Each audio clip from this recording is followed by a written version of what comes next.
Magandang umaga po kapamilya. Ako po si Father J-Boy at tayo na po at pagkape at pandasal. May kapamilya ka bang adik?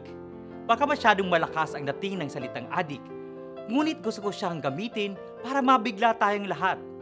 Kapag nalululong ka sa anumang droga, tulad ng alcohol, mahirap bumangon muli. Kinokontrol ng bagay na yon ang ating mga katawan. Naiimpluwensya nito ang ating mga desisyon pati ang ating mga ugali. Nawawasak nito ang ating mga ugnayan. Kapag hindi natin matugunan ang sakit na ito, hindi magtatagal, papawiin na rin ito ang ating buhay. Hindi lamang po addictions ang nakakasira sa kinabukasan.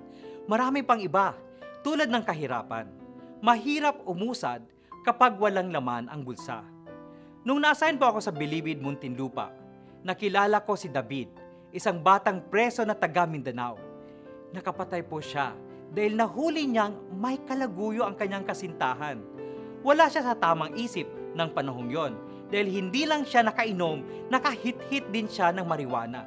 Sa loob ng preso, naisip na lamang niya na wala nang patutunguhan ang kanyang buhay.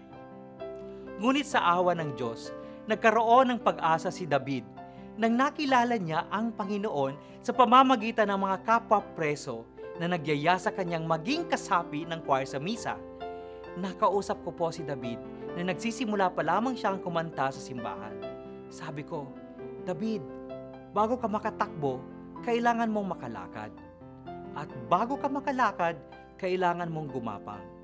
Gumapang ka muna. Tugon ni David na nabigla po ako. Makalilipad po ako, Father. Kailangan ko lang ng hangin.